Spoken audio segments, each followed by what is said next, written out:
Hi, and welcome to the January 2019 edition of Inside the Apple with SDA President Mary McCorkle. Today we're going to talk about a few things, but probably the one thing on everybody's mind is the 2019 legislative session that kicked off a couple of weeks ago. Mary, do you want to talk about what's going on? I know we had the governor's budget address last week, so you just give us a little bit of insight about what is happening and what some of our members should be paying attention to. Okay. Well, we're about 3 weeks into session now, and last week, Wednesday, Governor Noem gave her budget address, talked about a lot of the priorities that she had mentioned in the state of the state, and then how that would impact the budget. Obviously, our biggest interest is in education, and her budget address contained a proposal for 2.5% funding for education, which is up from the 2.3 in Governor Dugard's budget address. So that's good news for education. And so when it comes to the budget, we know that that may or may not be the last the number, because we have a lot of work to do between now and then. So encourage those members out there to stay tuned to your lobby line to see where the budget negotiation goes. What are some of the other issues that are the hot topics during session? I know there's a couple more days before bills to be introduced, but we've had some issues that have kind of risen to the top thus far. Oh yes, civics. Excuse me. Civics is a hot topic in Senate and House Ed. There have been a number of bills that have been put forth in committee. There is a bill to increase the graduation requirement by a half semester of civics. There is a bill to create a civics literacy program, and a student who completes that program would get on their graduation diploma a sticker of the state seal of South Dakota. Also up is the citizenship test for high school graduation. So civics is a pervasive topic in all of the committees. Okay. Are there some, I know that there's some special education bills. There are lots of new bills coming up. Is there any other bills that you think that we should be paying attention to? Any? There's been some conversation about the extraordinary cost fund regarding special education. There is a bill that was scheduled to come up in House Education this morning dealing with classifying homeschools as private schools for the purpose of special education services. And that one, there were other bills, and that one did not get discussed. So my assumption will be that that's probably moved off to Wednesday in House Ed. So there's a lot of bills coming, and there is the deadline to file bills for legislators is this week. They can all file, up to 3 more. Mm-hmm. So be staying tuned to Lobby Line and to the Legislative Research Council for more developments on these bills. And speaking of lobbying, we have a couple of lobby days scheduled. Yes. You want to talk about them? Yes, we have 2 lobby days scheduled. We have February 12 and 13 and February 26 and 27.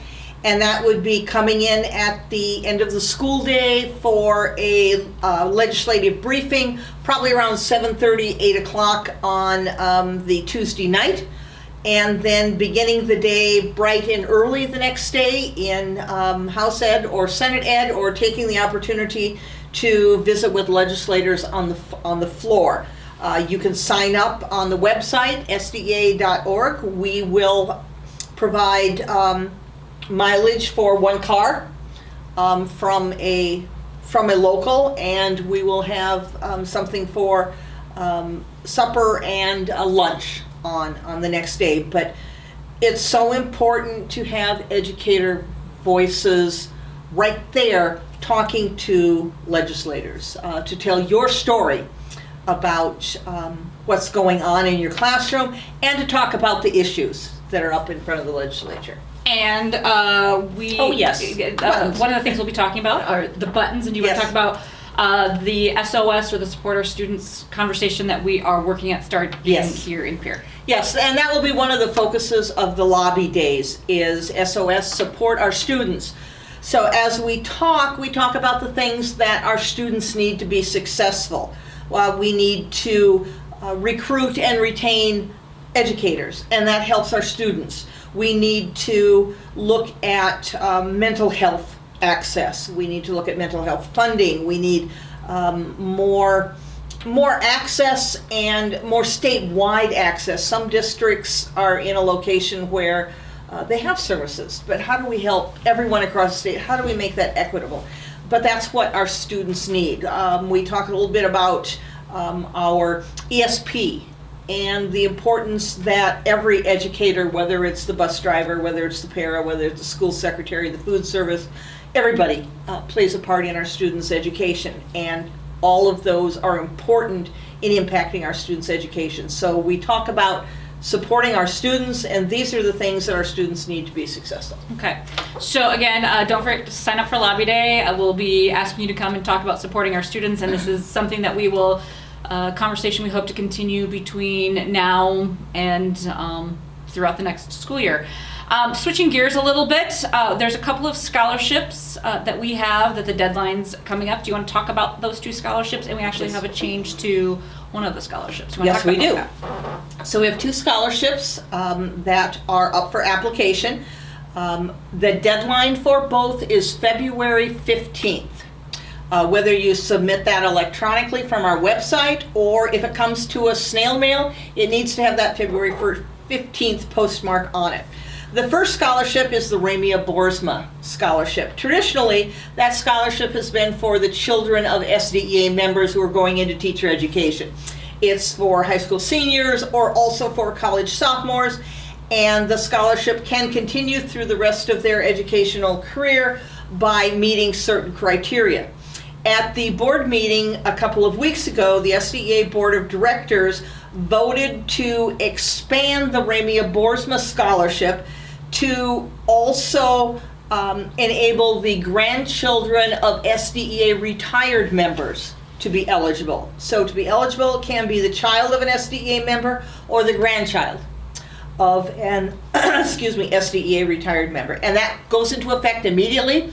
So that's something that's new, and I'm glad to see that happening. And it came about at the request of a retired member saying, hey, did you ever think about this? And it became a discussion at the board level, and we're happy to make that happen. The other scholarship is the Gordon Horgan Scholarship.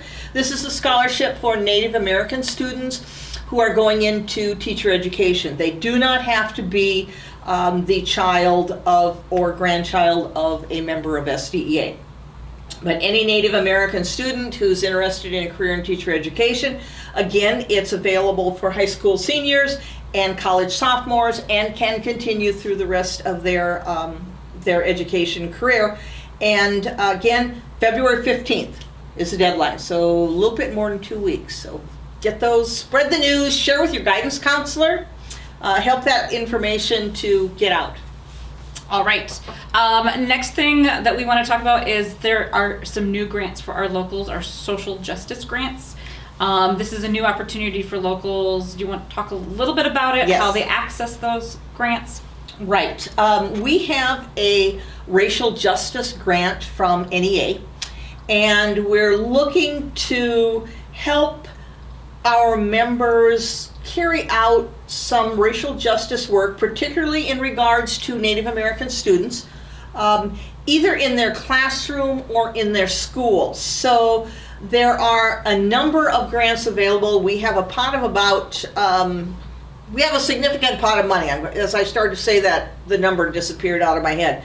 But there's money available for a number of classroom grants, a number of school grants, and there are criteria of possible things that a member or a group of members might choose to do, and that information should be out to local leaders. I'm going to say, but before the end of this week, hopefully within the next day or two. And then I will also give that information so that it can be put up on the website. as well. There is not a deadline date for application on those. So that will be out there for our members to apply for, whether it's for their classroom, whether it's for their school.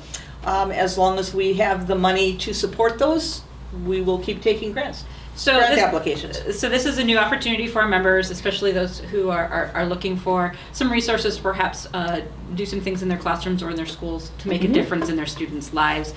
Look for the information to be in your Inside the Apple email and coming to our website soon. Even though it's very cold, I think a lot of people are thinking to spring, and spring means Yes. our spring RA on April 5th and 6th. What do people or our members need to know about the RA this year, and what should they be looking for? The RA, as Sandra said, is April 5th and 6th. It's at the American Inn in Fort Pierre. And I was upstairs before I came down here to talk with you via Inside the Apple. And what we call the allocation letters are getting stuffed into envelopes right now. So local presidents will receive those, and it will indicate on there how many delegates each local can send to the RA. Make sure you check your local's bylaws for any procedure that you need to follow in terms of electing your representatives to the SDEARA, but you should have those allocation letters out, I would think, before the end of the week. Right, and this is the way for the locals and the members to really be involved in the business of our association. Is there anything else you want to leave our members with? I would just simply say, stay warm. Stay inside as much as possible. It's very windy and very cold over the next week or so. But as always, thank you. Thank you for everything you do for every student that comes your way. You make a difference, and the work that you do is very much appreciated. And as always, you can find the information that we discussed today in your Inside the Apple email, and you can also find it on our website at www.sdea.org. Thanks. Bye.